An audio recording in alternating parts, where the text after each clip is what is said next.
pelaksanaan PAUD holistik integratif itu di TK Masjid Tohbolo itu adalah secara utuh atau menyeluruh yang mencakup layanan gizi, pendidikan dan pengasuhan serta perlindungan.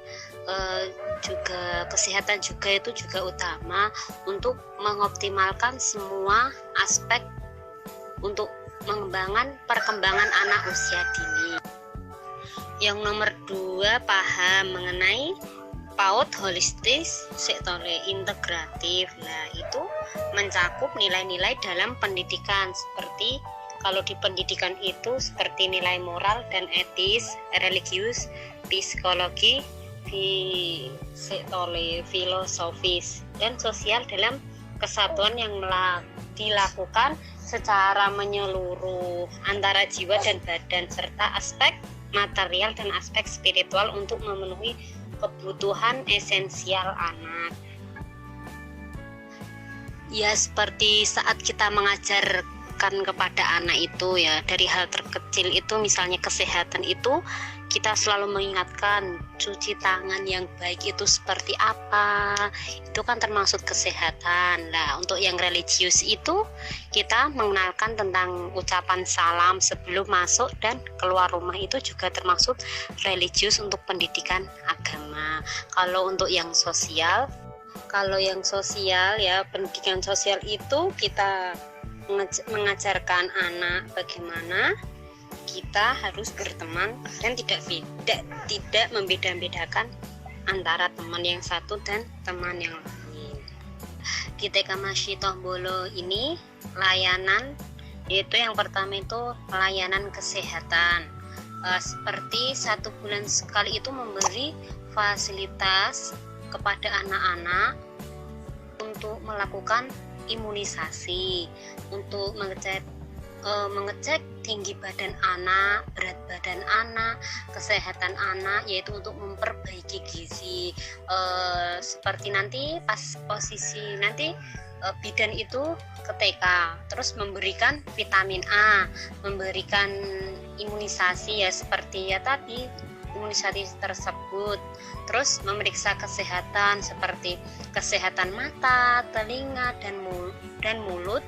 Terus jadi itu anak-anak itu tentang kesehatan ya, tentang kesehatan itu perawatan kesehatan dan perawatan itu harus didampingi sama orang tuanya. Jadi kita nanti memberikan pengarahan, kita harus bangun tidur harus gosok gigi, terus sebelum tidur harus gosok gigi juga, harus cuci muka, harus membersihkan telinga, tapi membersihkan telinga itu tidak terlalu sering seperti itu. Jadi layanan kesehatan di TK di sini itu kita meminta bantuan kepada ibu bidan di desa sini yang kebetulan itu bidannya itu dekat dengan TK.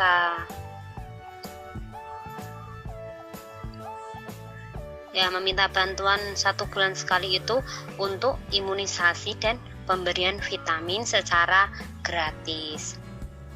Masih yang nomor 3 ya, kita juga memberikan layanan pengasuhan. Nah, layanan pengasuhan itu kita meminta bantuan kepada orang tua murid ya, seperti penyuluhan, diskusi parenting, simulasi, seminar tentang pertumbuhan anak dan perkembangan anak, mengenalkan makanan lokal yang sehat. Nah, kita itu juga mempertemukan antara guru dan orang tua anak. Bagaimana terus menggunakan, kita harus mengenalkan misalnya garam yang beryodium. Kan kebiasaan kalau udah orang tua itu membeli garam itu yang pokoknya yang murah itu dibeli. Itu kan kalau garam yang beryodium itu pencegahan penyakit penularan dan lain-lain. Diadakan 1 minggu sekali ya, di TK sini itu diadakan 1 minggu sekali konsultasi orang tua di dalam kelas tentang perkembangan anak. Tuh. keterlibatan orang tua di dalam kelas itu juga ada. Misalnya kan setiap minggu itu ada makan di sekolah, yaitu makannya itu ya yang bervitamin dan juga sehat. Jadi itu di rolling, setiap orang tua itu seminggu sekali harus memasak. Lah, harus memasak itu orang tua anak itu iuran 3.000. Hari ini ibunya si A misalnya, terus yang hari besok itu ibunya si B, itu seperti itu. Kita juga meminta bantuan kepada orang tua murid, ya seperti memastikan anak pada saat istirahat itu pada saat bermain ya.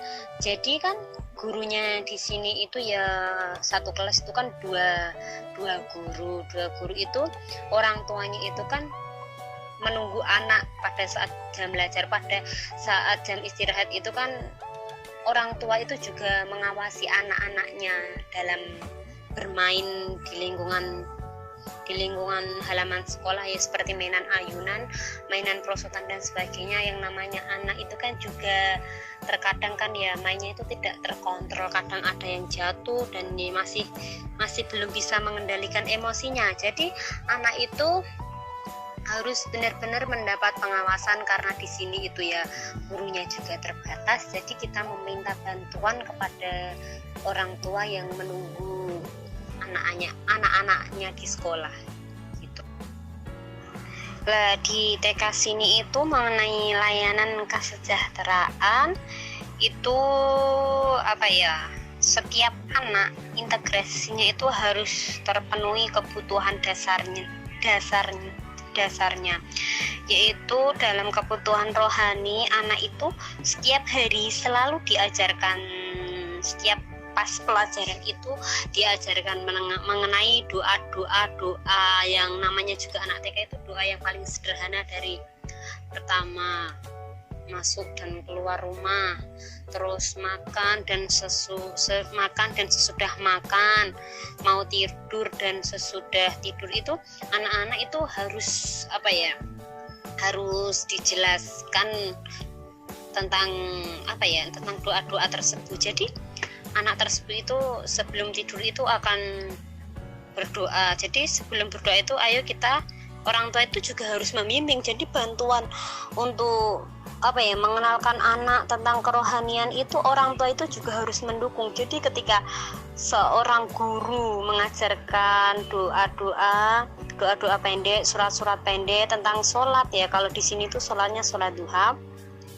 itu orang tua itu pada saat di rumah itu juga juga harus menerapkan. Jadi kita itu sama orang tua itu harus saling berkomunikasi seperti itu.